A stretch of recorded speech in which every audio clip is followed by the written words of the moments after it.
നമസ്കാരം NTVയുടെ പ്രിയപ്പെട്ട പ്രേക്ഷകർക്ക് സാരഥിയുടെ പുതിയൊരു എപ്പിസോഡിലേക്ക് സ്വാഗതം. This is me Shoja with you. ഇന്ന് എന്നോടൊപ്പം ചേർന്ന guest Shajana Fazil. Shajana, welcome to the show. Thank you. Shajana ഒരു നല്ല വീട്ടമ്മയാണ്, ഒപ്പം ഒരു പാചക വിദഗ്ധയുമാണ്, അല്ലേ? അങ്ങനെ പറയാം. ഷജന, പാചകം, അടുക്കള ചെയ്യുന്ന ഒരു കാര്യം. അടുക്കളയിൽ നിന്ന് ഇന്ന് എന്നോടൊപ്പം സാരഥിയിലെ ഈ സീറ്റിലേക്കുള്ള യാത്ര നമ്മുടെ പ്രിയപ്പെട്ട പ്രേക്ഷകർക്ക് വേണ്ടി പറഞ്ഞു കൊടുക്കാവോ? തീർച്ചയായിട്ടും പറഞ്ഞു കൊടുക്കാം. എനിക്ക് വളരെ ചെറുപ്പം മുതൽ തന്നെ എനിക്ക് കുക്കിംഗ് ഭയങ്കര ഇഷ്ടമായിരുന്നു. അപ്പോൾ ഞാനൊരു 6th സ്റ്റാൻഡേർഡിൽ മുതൽ തന്നെ ഞാൻ കുക്കിംഗ് ഒക്കെ നന്നായിട്ട് ചെയ്യുമായിരുന്നു. 6th പഠിക്കുമ്പോഴേ കുക്കിംഗ് ചെയ്തു? കുക്കിംഗ് ചെയ്യുമായിരുന്നു. അതായത് എൻ്റെ മമ്മിയൊക്കെ ചെയ്യുന്നത് കണ്ട്, പക്ഷെ ഒരുപാട് ടൈം നമുക്ക് അതിന് കിട്ടിയിട്ടുണ്ടായിരുന്നില്ല. പകരം ഞാൻ മാക്സിമം ടൈം അതിലേക്ക് സ്പെൻഡ് ചെയ്യാൻ നോക്കി. പിന്നെ പഠിക്കാനായിട്ട് കോഴിക്കോട് പോയി. അപ്പം ഞാനും എൻ്റെ ഒരു ഫ്രണ്ടും കൂടി റൂം എടുത്തായിരുന്നു താമസിച്ചിരുന്നത്. അവിടെ നിന്നാണ് കുക്കിംഗ് നമ്മൾക്ക് വളരെ ഒരു അത്യന്താപേക്ഷിതമായിട്ട് നമ്മൾക്ക് മാറിയത്. കാരണം നമ്മൾ തന്നെ കുക്ക് ചെയ്തിട്ട് കഴിക്കായിരുന്നു. അപ്പം അങ്ങനെ ഓരോന്നൊക്കെ പരീക്ഷണങ്ങളിലേക്കൊക്കെ കടന്നു. അങ്ങനെ ഈ ലെവൽ വരെ എത്തി. കോഴിക്കോട് പോയി പഠിത്തത്തിന് ജോയിൻ ചെയ്തു എന്ന് പറഞ്ഞു. പഠിത്തം കുക്കിങ്ങോട്ട് റിലേറ്റ് ചെയ്തായിരുന്നോ അതോ? അല്ലല്ല, ഞാൻ ബേസിക്കലി ബയോമെഡിക്കൽ എഞ്ചിനീയർ ആണ്. പക്ഷെ നമ്മൾക്ക് ക്യാൻറ്റീനിലെ ഫുഡ് അത്ര അങ്ങോട്ട് ശരിയായിട്ടുണ്ടായിരുന്നില്ല. അപ്പം അതുകൊണ്ട് നമ്മൾ ഫ്രണ്ട്സൊക്കെ ആയിട്ട് റൂം എടുത്തിട്ടായിരുന്നു നമ്മൾ താമസിച്ചിരുന്നത്. അപ്പോൾ നമുക്ക് ഫുഡ് മെയിൻ ആണല്ലോ. അപ്പം നമുക്ക് അങ്ങനെയുള്ള നമ്മൾ തന്നെ പർച്ചേസ് ചെയ്ത് നമ്മൾ തന്നെ നമ്മുടേതായിട്ടുള്ള വിഭവങ്ങളും പരീക്ഷണ പരാജയങ്ങളും എല്ലാം സംഭവിച്ചു. അങ്ങനെ പക്ഷെ അപ്പോഴും ഇഷ്ടമായിരുന്നു കുക്കിംഗ്, വളരെ ഇഷ്ടമായിരുന്നു. അപ്പോൾ ഇതിൽ നിന്ന് പ്രേക്ഷകരോട് എനിക്ക് പറയാനുള്ളത്, നമ്മുടെ അക്കാഡമിക്കൽ ക്വാളിഫിക്കേഷൻ എന്ത് തന്നെ ആയാലും നമ്മുടെ ഉള്ളിൽ എന്തിനോടെങ്കിലും ഉള്ള ഒരു പാഷൻ ഉണ്ടായിരിക്കും. അത് കുക്കിങ്ങോ ആർട്ട് ആൻഡ് ക്രാഫ്റ്റോ എന്തോ ആയിക്കോട്ടെ, അത് നിങ്ങൾ ചെയ്യുമ്പോൾ ലവ് ദാറ്റ്. അത് മാത്രമാണെന്ന് തോന്നുന്നു ഇതിൽ ഈ ഒരു കസേരയിലേക്കുള്ള ഷോർട്ട് കട്ട് തോന്നുന്നു, അല്ലേ? ശരിക്കും നിങ്ങൾക്ക് കാണാം, ഇന്നെൻ്റെ ടേബിള് ഒരു പച്ചക്കറിയുടെ സ്റ്റോളിൽ പോയതുപോലെ അലങ്കരിച്ച് വെച്ചിട്ടുണ്ട്. നല്ല മണമുണ്ട്. ഒരു 4 ഐറ്റംസ് സജന ഇവിടെ പ്രിപ്പയർ ചെയ്ത് വെച്ചിട്ടുണ്ട്. ഇതിന്റെ റെസിപ്പീസ് ആണ് ഇന്ന് ഞങ്ങൾ നിങ്ങളോടൊപ്പം ഷെയർ ചെയ്യാൻ പോകുന്നത്. ഈ ബിരിയാണിയുടെ മണം നല്ല ഭയങ്കര ഒരു മണം വരുന്നുണ്ട്. ഇതാണ് ബിരിയാണി എന്താണെന്നും ഒക്കെ സജന തന്നെ പ്രേക്ഷകരോട് പറഞ്ഞു. ഓക്കെ, ഇത് കൂന്തലിന്റെ ബിരിയാണിയാണ്. നമുക്ക് വളരെ എളുപ്പത്തിൽ ഇത് നമുക്ക് തയ്യാറാക്കാൻ കഴിയും. എന്ന് വെച്ച് കഴിഞ്ഞാൽ കൂന്തൽ എന്ന് പറയുമ്പോൾ നമുക്ക് ചിക്കനും മട്ടനൊക്കെ ആകുമ്പോൾ നമുക്ക് ഒരുപാട് വേവ് സമയം നമുക്ക് കളയേണ്ടി വരും. പക്ഷെ കൂന്തൽ എന്ന് പറയുമ്പോൾ നമുക്ക് മാക്സിമം ഒരു 5 മിനിറ്റ് അല്ലെങ്കിൽ 10 മിനിറ്റ്സ് വേവേ ഉള്ളൂ. അപ്പം നമ്മളിത് ചെയ്യേണ്ടതെന്ന് വെച്ച് കഴിഞ്ഞാൽ ആദ്യം കൂന്തൽ നന്നായിട്ട് ഒന്ന് വൃത്തിയാക്കി എടുത്തിട്ട് ഒരു സ്ക്വയർ ഷേപ്പിൽ കട്ട് ചെയ്യാം. സ്ക്വയർ ഷേപ്പിൽ തന്നെ കട്ട് ചെയ്യാം. അല്ലാതുള്ള രീതിയിൽ നമുക്ക് റൗണ്ട് വേണ്ട, സ്ക്വയർ ഷേപ്പിൽ തന്നെ. കാരണം ഇത് നമുക്കൊരു ബെസ്റ്റ് ഷെഫും എനിക്ക് തന്നൊരു സജഷനും ആയിരുന്നു അത്. കാരണം ഇതെൻ്റെ ഒരു കോമ്പറ്റീഷനിൽ കൊണ്ടുപോയിട്ട് എനിക്ക് വിൻ ചെയ്ത റെസിപ്പിയാണ്. അപ്പം അവിടുത്തെ ഡ്യൂൺസ് ഹോട്ടലിൽ തന്നെ മെയിൻ ഷെഫ് തന്നെ എൻ്റെ അടുത്ത് എനിക്ക് പറഞ്ഞു തന്ന സജഷനാണിത്. അപ്പം നമ്മൾ എപ്പോഴും സ്ക്വയർ ഷേപ്പിൽ കൂന്തൽ കട്ട് ചെയ്യാം. അതുപോലെ തന്നെ കുറച്ച് നമുക്ക് നന്നായിട്ട് മാരിനേറ്റ് ചെയ്യാം. അതായത് ഉപ്പ്, അല്പം മഞ്ഞൾപ്പൊടി, അല്പം മുളക് പൊടി ചേർത്തിട്ട് നമുക്ക് ഇതൊന്ന് നന്നായിട്ട് മാരിനേറ്റ് ചെയ്ത് ഒരു 5 മിനിറ്റ് വെക്കാം. വെക്കണമെന്ന് നിർബന്ധമില്ല, വെക്കണമെങ്കിൽ വെക്കാം. എന്നിട്ട് നമ്മളൊരു പാൻ ചൂടാക്കിയിട്ട് അതിലേക്ക് ഈ കൂന്തളും നമ്മൾ മാരിനേറ്റ് ചെയ്ത കൂന്തൽ അതിൽ ആഡ് ചെയ്തിട്ട് ഒരു 3 മിനിറ്റ്സ്, ജസ്റ്റ് 3 മിനിറ്റ്സേ വെക്കാൻ പാടുള്ളൂ. കാരണം ഇതിനൊരു കണക്കുണ്ട്, ഇല്ലെന്നുണ്ടെങ്കിൽ നമുക്കിത് റബ്ബറായിട്ട് മാറിപ്പോകും, നമുക്കത് കഴിക്കാൻ കഴിയില്ല. അപ്പോൾ നമുക്കതുകൊണ്ട് ഇതൊന്ന് മാരിനേറ്റ് ചെയ്തിട്ട് നമുക്ക് കുറച്ച് നേരം ഒന്ന് ഫ്രൈ ആവും. ഒരു 3 മിനിറ്റ്സ് ഒന്ന് ജസ്റ്റ് ഒന്ന് സോട്ട് ചെയ്തെടുക്കാം. അതിലൂടെ ഒരു ഗുണമുണ്ട്, കാരണം നമ്മളുടെ ആ ഓയിലിലേക്ക് തന്നെ കൂന്തലിൻ്റെ, അതാണ് ഇത് ബിരിയാണിക്ക് നല്ല മണം എന്ന് പറയുന്നത്. ഓയിലിലേക്ക് തന്നെ കൂന്തലിന്റെ കംപ്ലീറ്റ് മണവും ആ ഒരു ഫ്ലേവർ എല്ലാം അതിലേക്ക് നമുക്ക് നന്നായിട്ട് ഇറങ്ങും. ആ ഓയിൽ നമ്മൾ ഫർദർ കുക്കിങ്ങിന് എടുക്കും. അതിലേക്ക് തന്നെയാണ് നമ്മൾ അടുത്ത സവാളയൊക്കെ വഴറ്റുന്നതും എല്ലാം നമ്മൾ വഴറ്റിയെടുക്കുന്നത് അതിലേക്ക് തന്നെയാണ്. എന്നിട്ട് നമ്മളത് ഒന്ന് സോട്ട് ചെയ്തിട്ട് നമ്മളത് ഇങ്ങോട്ട് മാറ്റുകയാണ്. അറിയാൻ കഴിയും, കാരണം ഒന്ന് പൊങ്ങി വരും. അപ്പോൾ അതോടെ നമ്മളത് മാറ്റിയതിന് ശേഷം അതിലേക്ക് കുറച്ച് പട്ട, ഗ്രാമ്പൂ, ഏലക്ക, ജീരകം, ഈ ബേ ലീവ്സ് നമ്മൾ എപ്പോഴും എല്ലാ ബിരിയാണികളിലും നമ്മൾ ആഡ് ചെയ്യണ പോലെ തന്നെ അതും ആഡ് ചെയ്തിട്ട് ഓൾറെഡി നമ്മുടെ ഓയിൽ നല്ല തിളച്ചിരിക്കുകയാണ്. അപ്പോൾ അതിലേക്ക് ഇട്ട് കൊടുത്തിട്ട് അപ്പം തന്നെ നമുക്ക് സവാള നമുക്ക് ആഡ് ചെയ്യാം.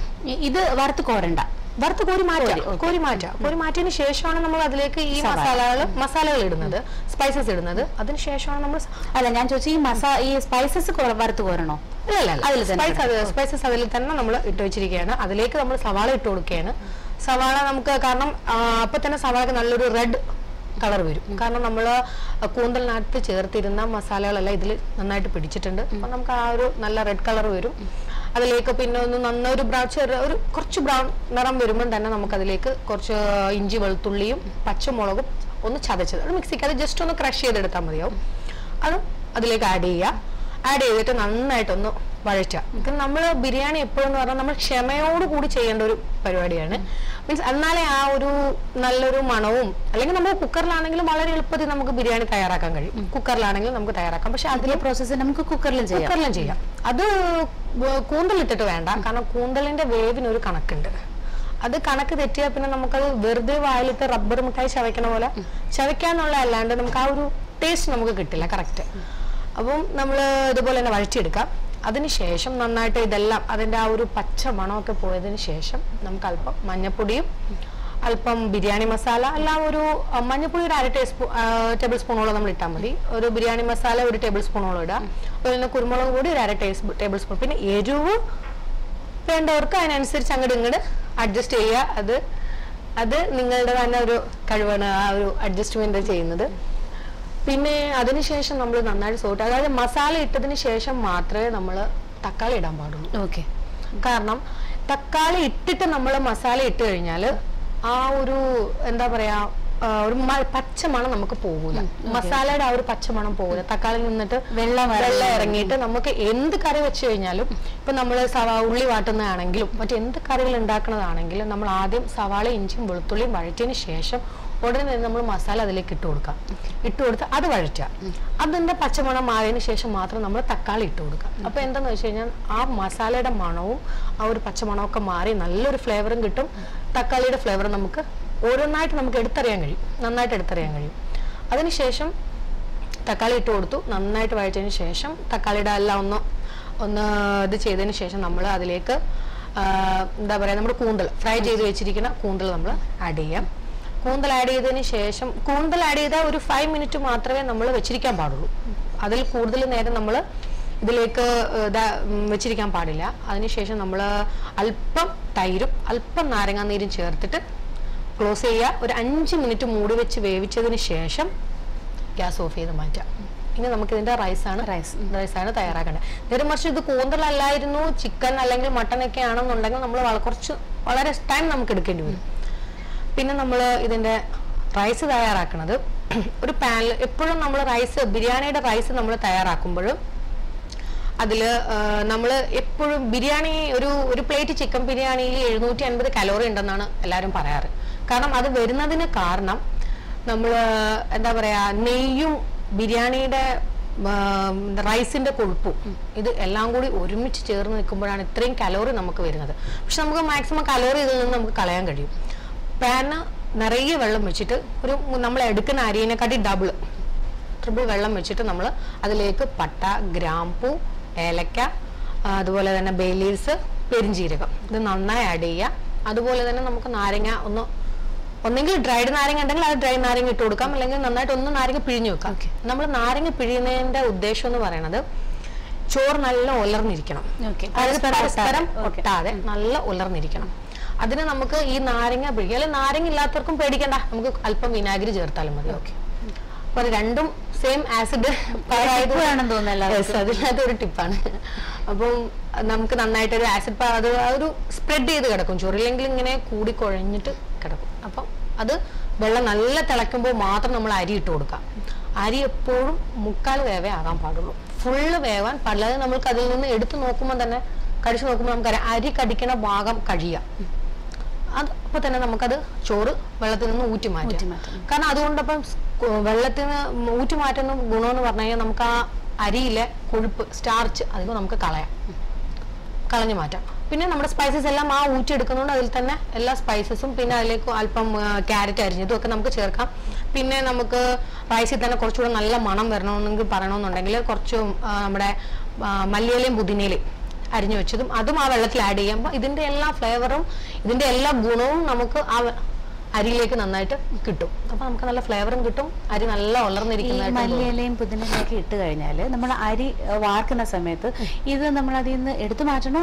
ഇല്ല, ഇതെല്ലാം സ്പൈസസും ക്യാരറ്റും എല്ലാം നമ്മൾ അതിൽ ഇടുന്നുണ്ട് എങ്കിൽ അതെല്ലാം നമ്മുടെ ബിരിയാണിയിൽ അങ്ങനെ കിടന്നോളൂ. കാരണം നമ്മൾ വാർന്ന് പോവാത്ത രീതിയിൽ ഊറ്റിയെടുത്താൽ മാത്രം മതിയാവും. പിന്നെ ഇതിന്റെ മെയിൻ പോഷൻ വരുന്നതെന്ന് പറഞ്ഞാൽ ഏതൊരു ബിരിയാണിയുടെയും മെയിൻ എന്ന് പറഞ്ഞാൽ അതിന്റെ ദമ്മാണ്.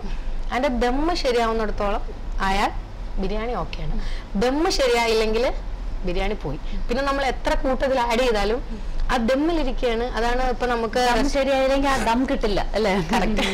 അത് തന്നെയാണ് പല നമുക്ക് റെസ്റ്റോറൻറ്റിലെ മെനു എടുത്ത് നോക്കിയാൽ നമുക്ക് കാണാം ചിക്കൻ ദം ബിരിയാണി, മട്ടൺ ദം ബിരിയാണി. അതായത് ആ ദമ്മിന് അത്രയും പ്രാധാന്യമുണ്ട്. ഞാൻ ഇതിനിടെ സംശയം ചോദിക്കട്ടെ, ഈ ദമ്മില്ല ഇടാണ്ട് ബിരിയാണി ഉണ്ടോ? ദമ്മില്ലാണ്ട് ചിലർ കുക്കറിനകത്ത് ബിരിയാണി വെക്കാറുണ്ട്.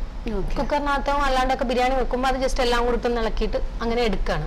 അത് ജസ്റ്റ് നമ്മുടെ ഇറച്ചി ചോറായിട്ട് മാറുകയാണ്, അല്ലെങ്കിൽ ചിക്കൻ ചോറ്, അല്ലെങ്കിൽ ബീഫിന്റെ ചോറ്, മട്ടൺ ചോറ്, അത് അങ്ങനെ ആയിട്ട് മാറുകയാണ്. ബിരിയാണി എന്ന് പറഞ്ഞാൽ അത് എപ്പോഴും നന്നായിട്ട് നമ്മൾ ദം ചെയ്തിട്ട് അതെടുത്തു കഴിഞ്ഞാൽ അതിൻ്റെ അതായത് അതിലാണ് രണ്ട് കൂട്ടിന്റെയും കൂടെ മസാല കൂട്ടിന്റെയും ചോറിന്റെയും കൂടി ആ ഒരു ഫ്ലേവറും അതെല്ലാം കൂടെ നമുക്ക് ചേരുമ്പോഴേ ആ ഒരു നമുക്കൊരു ദമ്മാവുള്ളൂ. അപ്പൊ ഇതിന്റെ മെയിൻ ഭാഗം ദം ചെയ്യുന്നതാണ്. അത് ദം ചെയ്യുന്നതെന്ന് പറയുമ്പോൾ എപ്പോഴും നമുക്ക് ഇപ്പം ഇവിടെ വലിയ പാത്രങ്ങളും വലിയ സൗകര്യങ്ങളൊന്നുമില്ല. നമ്മുടെ ദോശയുടെ ചട്ടി എടുക്കാം. അത് നമ്മൾ എന്താ പറയുക, ഗ്യാസ് ഏറ്റവും സിമ്മിലിട്ടിട്ട് നമ്മൾ ആ ദോശ നല്ല വട്ടത്തിലുള്ള ഒരു പാൻ, നമ്മൾ ദോശ ഇടുന്ന പാൻ എന്ന് വെച്ചാൽ നമ്മുടെ നോൺ സ്റ്റിക് പാൻ തന്നെ വെച്ചാൽ മതി. അല്ലെങ്കിൽ പഴയ എന്തെങ്കിലും പൊട്ടിയ നമ്മൾ കളയാനായിട്ട് വെച്ചിരിക്കുന്നതാണെങ്കിൽ അതാണ് ഏറ്റവും കൂടുതൽ ബെറ്റർ. നമ്മൾ എന്നും ഡെയിലി യൂസ് ചെയ്യുന്നത് വേണ്ട. അപ്പൊ ഈ കളയാനായിട്ട് വെച്ചിരിക്കുന്നത് കൊണ്ടിട്ട് നമുക്ക് ഇങ്ങനെ ഒരു ഉപയോഗം ഉണ്ടാക്കാം. അത് കളയണ്ട, പകരം നമുക്ക് ബിരിയാണി ദം ഇടാൻ എടുക്കാം. അതിങ്ങനെ വെച്ചിട്ട് അതിൽ നമുക്ക് നമ്മുടെ ഇത് ദം ഇടുന്നതെന്ന് വെച്ച് കഴിഞ്ഞാൽ ആദ്യം നമ്മുടെ ചട്ടിയിൽ നിന്ന് കുറച്ച് മസാല നമ്മൾ കോരി മാറ്റാം. എന്നിട്ട് അതിലേക്ക് നമ്മൾ ചോറിട്ട് കൊടുക്കാം. പകുതി ചോറിട്ട് കൊടുത്തിട്ട് അതിൽ നിന്ന് തന്നെ നമ്മൾ സവാള ഫ്രൈ ചെയ്തതോ അല്ലെങ്കിൽ എന്താ പറയാ നമ്മുടെ കാഷ്യൂനട്ട്, നട്ട്സ് ഇതൊക്കെ നമ്മൾ ഫ്രൈ ചെയ്ത് വെക്കുമല്ലോ. ഓയിൽ നമ്മൾ സവാള നെയ്യിൽ തന്നെ നമ്മൾ ഫ്രൈ ചെയ്തെടുക്കും. ആദ്യം ഉപയോഗിക്കുന്ന ആ എണ്ണയിൽ ഇതൊക്കെ വറുത്ത് കോരി വെച്ചിരുന്നു? ഇല്ല, നമ്മൾ എപ്പോഴും സവാളയും കാഷ്യൂനട്ട് അതൊക്കെ നമ്മൾ എപ്പോഴും നെയ്യിൽ തന്നെ ചെയ്യണം. കാരണം നമ്മൾ ഇതിനകത്ത് ഇതുവരെ ബിരിയാണി എന്ന് പറഞ്ഞാൽ നമ്മൾ നെയ്യ് ആഡ് ചെയ്തിട്ടില്ല. നമ്മൾ നെയ്യ് ആഡ് ചെയ്യാൻ പോണതേ ഉള്ളൂ. അപ്പം നമുക്ക് ആ നെയ്യ് നമുക്ക് വേണമെന്നുണ്ടെങ്കിൽ ബിരിയാണിയിൽ നമുക്ക് ആഡ് ചെയ്യാൻ പറ്റും. അപ്പം അത് ചെയ്യേണ്ടതെന്ന് വെച്ച് കഴിഞ്ഞാൽ നമ്മൾ ആദ്യം സവാളയൊക്കെ ചെറുതായിട്ടൊന്ന് അരിഞ്ഞിട്ട് നമ്മൾ ഫ്രൈ ചെയ്ത് മാറ്റാം. ഇതെല്ലാം ഫ്രൈ ചെയ്ത് മാറ്റിയിട്ട് ഇതിൽ നിന്ന് നമ്മൾ എന്താ പറയുക കുറച്ച് മസാല കോരി മാറ്റുക. വെള്ളം ചോറിട്ട് കൊടുക്കുക. ഈ ഫ്രൈ ചെയ്ത് ഐറ്റംസ് ഒക്കെ ഇടുക. മല്ലിയില, പുതിനയില, എന്തെങ്കിലും ഇല വർഗ്ഗങ്ങളൊക്കെ ഉണ്ടെങ്കിൽ അതൊക്കെ ഇടുക. പിന്നെ വീണ്ടും മസാല ഇട്ട് കൊടുക്കുക, വീണ്ടും ചോറിടുക. അപ്പൊ ഈ റിപ്പീറ്റ് ചെയ്യുക. പക്ഷെ നമ്മൾ ആ ചോറിടുന്ന സമയത്ത് തന്നെ നമുക്ക് ഒന്നെങ്കിൽ നമ്മൾ ഇതൊക്കെ ഫ്രൈ ചെയ്തെടുത്ത ഓയിൽ നമ്മുടെ നെയ്യ് ഉണ്ടല്ലോ അത് ആഡ് ചെയ്യുക. അല്ലെങ്കിൽ എക്സ്ട്രാ ഒരു 1-2 ടേബിൾ സ്പൂൺ നെയ്യ് അതിന്റെ ചോറിന്റെ മുകളിൽ കൂടി ഇങ്ങനെ ഒഴിച്ചു കൊടുക്കുക. വീണ്ടും മസാല ഇടുക, ചോറിടുക. സെയിം പ്രോസസ്സ് തന്നെ ചെയ്യുക. ഇത് നമ്മളുടെ ആ ചൂടായി കിടക്കുന്ന ടോപ്പിൽ ഏത് വേണം അങ്ങനെ വല്ലതും ഉണ്ടോ? ടോപ്പിൽ എപ്പോഴും ചോറ് തന്നെ വേണം. എന്നിട്ട് അതിന്റെ ഏറ്റവും മുകളിൽ നമ്മൾ കുറച്ച് നമ്മുടെ ബിരിയാണി മസാല, അതായത് അപ്പൊ നമുക്ക് ഇത് നമുക്ക് പാൻ തുറക്കുമ്പോൾ ആ ഒരു മണവും വരണം. ആ ചോറിലും കുറച്ച് മസാല പോലെ വരണം. അപ്പൊ അതിന് നമ്മൾ ഈ ചൂടാക്കി വെച്ചിരിക്കുന്ന പാനിലേക്ക് തന്നെ നമ്മളുടെ ബിരിയാണി ചെമ്പ് വെക്കുക. അതിന്റെ മുകളില് നോൺ സ്റ്റിക്ക് ഇപ്പം അടയ്ക്കണ ടിന്നുണ്ടെങ്കിൽ വലിയ വിഷയം വരുന്നില്ല. അല്ല നോർമലി നമ്മൾ സ്റ്റീൽ പ്ലേറ്റ് അല്ലെങ്കിൽ അലൂമിനിയം ഇതൊക്കെ വെക്കുന്നവർക്ക് അതിന്റെ മുകളിലേക്ക് ഒന്നും അല്ലെങ്കിൽ നമ്മുടെ ഒരു കുറച്ച് നല്ലൊരു പാത്രം നിറയെ വെള്ളം, ഇഡലി പാത്രത്തിലോ മറ്റോ വയ്ക്കാം, ഏതിലെങ്കിലും കുറച്ച്, അതായത് അതിന്റെ മുകളിൽ ഒരു കുറച്ച് ഭാരം വേണം. നമ്മൾ വെറുതെ മൈദ ഇടുന്നോണ്ട് ഗുണമില്ല. ക്ലിപ്പ് കിട്ടിയാലും വരൂല, അത് അങ്ങോട്ട് അടഞ്ഞിരിക്കണം. അപ്പം എല്ലാവരും മൈദയൊക്കെ ഒട്ടിക്കാറുണ്ട്. നമ്മൾ അത്രയ്ക്കൊന്നും പോകണ്ട. നമുക്ക് വളരെ സിമ്പിൾ ആയിട്ട് കാര്യങ്ങൾ പ്രൊഫഷണൽ ആയിട്ട് ചെയ്യുന്നവർ മൈദയൊക്കെ ഒട്ടിക്കും. വലിയ ചെമ്പിൽ വരുമ്പോൾ നമ്മൾ ഇത്രയും ശരിയാവില്ല. അപ്പൊ ഇത് നമ്മൾ ഒരു അണുകുടുംബമല്ലേ, 1-2 പേർക്ക് അല്ലെങ്കിൽ എന്തെങ്കിലും ഒരു ഗസ്റ്റ് വന്നാലും 2-3 പേര് വരും. അവർക്കൊക്കെ ഉണ്ടാക്കാൻ വരുമ്പോൾ നമുക്ക് മൈദയൊക്കെ എടുത്ത് കുഴച്ച് ഒട്ടിച്ച്, അതാണ് എല്ലാവർക്കും ബിരിയാണി എന്ന് പറഞ്ഞു കഴിഞ്ഞാൽ ഒരു വലിയ സംഭവമായിട്ട് ലോങ് പ്രോസസ്സ്, ബുദ്ധിമുട്ടുള്ള ഒരു പ്രോസസ്സ് തോന്നുന്നത്. പക്ഷെ ഇപ്പൊ സജിന പറയുന്നത് കേട്ടിട്ട് വളരെ ഈസി ആയിട്ട് നമുക്ക് ടൈമും വളരെ കുറച്ച് മതി. സ്കിഡ് ആയതുകൊണ്ട് ഇതിൽ നിന്നൊരു 10-15 മിനിറ്റ് എക്സ്ട്രാ വേണം. ചിക്കൻ ആണെങ്കിലും മട്ടൺ അത്രേ വരുന്നുള്ളൂ. അധികം ടൈമില്ല. മട്ടനൊക്കെ ആകുമ്പോൾ നമുക്ക് കുക്കറിലൊന്ന് ജസ്റ്റ് നമുക്കൊന്ന് വേവിച്ചെടുക്കാം. ചിക്കൻ ആകുമ്പോഴും നമുക്ക് ഇതിൽ നിന്നൊരു 15 മിനിറ്റ് നമുക്ക് എക്സ്ട്രാ വരുന്നു. അത്രേ ടൈം വരുന്നുള്ളൂ, അതിലധികം വരുന്നില്ല. എന്നിട്ട് ഈ കൂന്തൽ എന്ന് പറയുന്നത് എല്ലാവർക്കും മനസ്സിലായി കാണുമെന്ന് വിചാരിക്കുന്നു. കണവ എന്ന് പറയും, സ്ക്വിഡ് എന്ന് പറയും. അതാണ് നല്ല മണമുള്ള ബിരിയാണിയാണ്. നാളെ ഗസ്റ്റ് വരുമ്പോൾ എല്ലാവർക്കും ട്രൈ ചെയ്ത് നോക്കാൻ തോന്നുന്നു. ഈസിയാണ് പ്രോസസ്, എല്ലാവർക്കും മനസ്സിലായെന്ന് തോന്നുന്നു. വളരെ സമയമെടുത്ത് വിശദമായിട്ട് സജിന പറഞ്ഞു തന്നിട്ടുണ്ട്. എല്ലാവരും നാളെ ഒന്ന് ട്രൈ ചെയ്ത് നോക്കുക, മീൻ കിട്ടുമെങ്കിൽ. ഓക്കെ, ഇത് ആദ്യത്തെ റെസിപ്പി. നമുക്കിത് അവസാനം ടേസ്റ്റ് ചെയ്യാം. ഇത് ബിഫോർ ദാറ്റ് എനിക്ക് ഇവിടെ കോൾ ഉണ്ടെന്ന്. Hello hello hello, good afternoon. Good afternoon. ഞാൻ പ്രിയാണ്.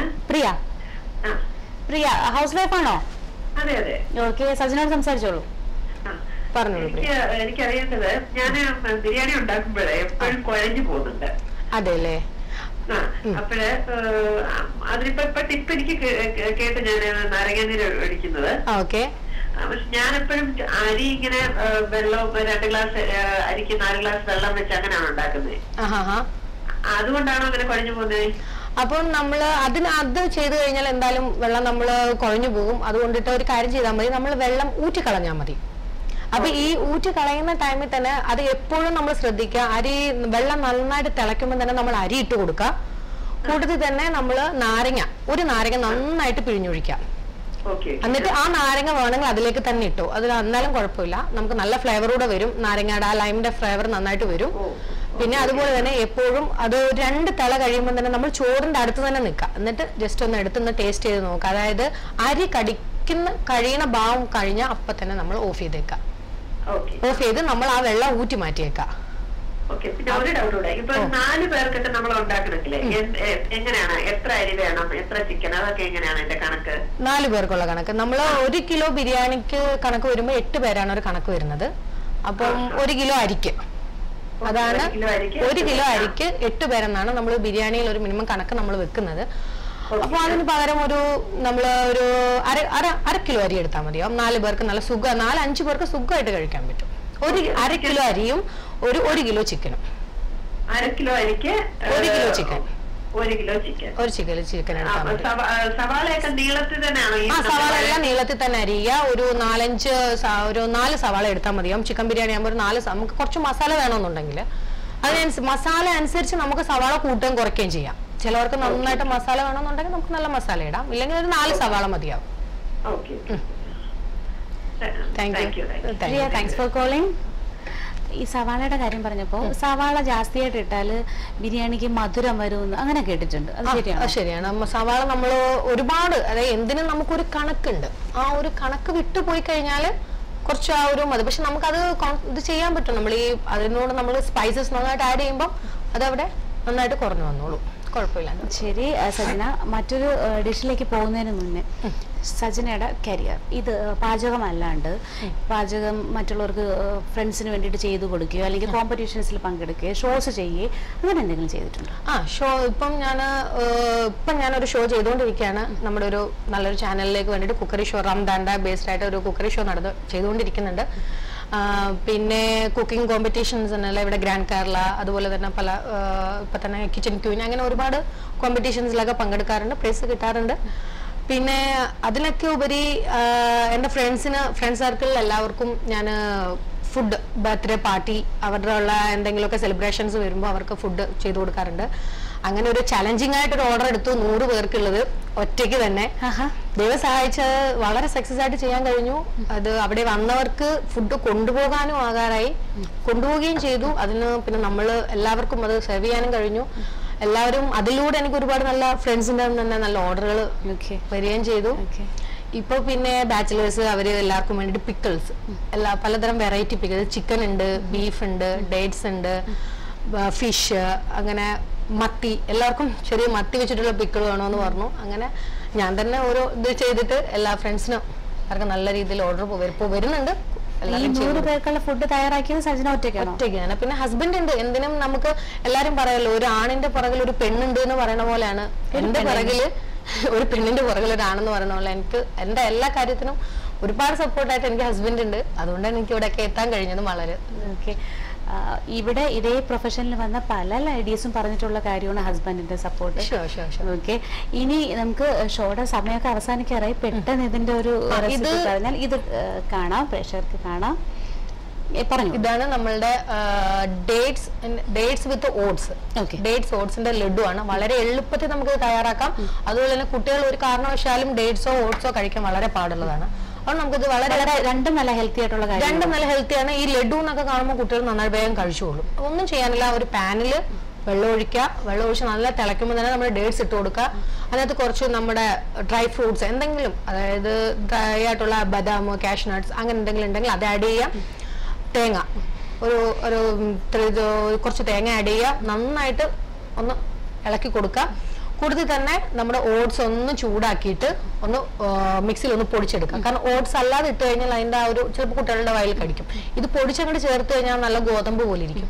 അതും ചേർത്തിട്ട് നന്നായി മിക്സ് ചെയ്യുക. ഡ്രൈ ആകുമ്പം അത് മാറ്റി വെക്കുക. ഒന്ന് ചൂടാറി കഴിയുമ്പോൾ നമുക്ക് ഇതുപോലെ ഏതാണ് നിങ്ങൾക്ക് ഇഷ്ടമുള്ള ഷേപ്പ് ആ ഷേപ്പിലാക്കി ഉരുട്ടിയെടുക്കുക. വളരെ എളുപ്പം തയ്യാറാക്കുക. ഒരു ഗസ്റ്റ് വരുന്നു എന്ന് കണ്ടു കഴിഞ്ഞാൽ അധികം നേരം നമ്മൾ വെയിറ്റ് ചെയ്തിരിക്കേണ്ട ആവശ്യമില്ല. അവർക്ക് നമുക്ക് ഇതുപോലെ വെറൈറ്റി. നാളെ ഫ്രൈഡേ ആണ്, വീക്കെൻഡ് ആണ്, എല്ലാവരും വീട്ടിലുള്ള ദിവസമാണ്. ഈസി ആയിട്ട് ട്രൈ ചെയ്ത് നോക്കാവുന്നതുകൊണ്ട് കുട്ടികൾക്കൊക്കെ തീർച്ചയായിട്ടും ഇഷ്ടപ്പെടും. ഡേറ്റ്സ് ഉള്ളതുകൊണ്ട് അതിന്റെ മധുരമൊക്കെ ഉള്ളതുകൊണ്ട്. ഇന്നത്തെ സാരഥിയുടെ സമയം ഇവിടെ അവസാനിക്കാറായി. ഇനിയും 2 ഡിഷസ് ഉണ്ട്. അതെ, അപ്പൊ സജനയെ തീർച്ചയായിട്ടും മറ്റൊരു എപ്പിസോഡിൽ പ്രേക്ഷകർ പ്രതീക്ഷിക്കുന്നുണ്ടാവും. തീർച്ചയായും സജന വീണ്ടും വരിക. നാളത്തെ സാരഥി എല്ലാ പാരൻസും തീർച്ചയായിട്ടും കണ്ടിരിക്കണം. നമ്മുടെ കുട്ടികൾ എന്ന് പറയുന്നത് നമ്മുടെ ഭാവിയുടെ വാഗ്ദാനങ്ങളാണ്. നമ്മുടെ കാലശേഷം പോലും നമ്മുടെ പേര് നിലനിൽക്കുന്നത് നമ്മുടെ കുട്ടികളിലൂടെയാണ്, അല്ലേ? അവരുടെ വിദ്യാഭ്യാസത്തിനും അവരുടെ ക്യാരക്ടർ ഡെവലപ്മെന്റിനും ഒരുപാട് നിർദ്ദേശങ്ങൾ തരാൻ കഴിവുള്ള ഒരു വ്യക്തിയാണ് സാരഥിയിൽ നാളെ നമ്മോടൊപ്പം ചേരുന്നത്. ഇന്ന് കാണിച്ച 2 ഡിഷസും നിങ്ങൾ ട്രൈ ചെയ്ത് നോക്കണം. സജനെ നമുക്ക് വീണ്ടും കൊണ്ടുവരാം. പിന്നെ സാരഥി കണ്ടുകൊണ്ടിരിക്കുന്ന എല്ലാ വീട്ടമ്മമാർക്കും ഒരു സുവർണ അവസരമാണ് NTV തരാൻ പോകുന്നത്. എന്നോടൊപ്പം സാരഥിയിൽ ഇവിടെ ഈ ചെയറിൽ ഷെയർ ചെയ്യാൻ നിങ്ങളുടെ എൻട്രീസ് ഞങ്ങൾ ക്ഷണിക്കുന്നു. നിങ്ങൾ ആരോ ആയിക്കോട്ടെ, ഡോക്ടറോ ടീച്ചറോ എഞ്ചിനീയറോ ആരോ, മറ്റ് എന്തെങ്കിലും കഴിവുകൾ ഇതുപോലുള്ള സജനെ പോലുള്ള കുക്കിംഗ് ആവാം, ക്രാഫ്റ്റ് ആവാം, എന്തെങ്കിലും ആയിക്കോട്ടെ, അത്തരം കഴിവുകളുള്ള ലേഡീസ് ഉണ്ടെങ്കിൽ ഞങ്ങളുടെ NTV ഓഫീസുമായി കോൺടാക്ട് ചെയ്യുക. അല്ലെങ്കിൽ info@ntvua.com അതിലേക്ക് മെയിൽ ചെയ്യാവുന്നതാണ്. ഒരു ദിവസം സാരഥികൾ എന്നോടൊപ്പം ഇവിടെ സീറ്റ് ഷെയർ ചെയ്യാം. സജനെ പോലെ ബ്രേവ് ആയിട്ടുള്ളവർക്ക് നമ്മുടെ ഇൻഫോയിലേക്ക് മെയിൽ ചെയ്യാം, അല്ലെങ്കിൽ NTV ഓഫീസിലേക്ക് കോൺടാക്ട് ചെയ്യാം. Sajana, thanks for coming.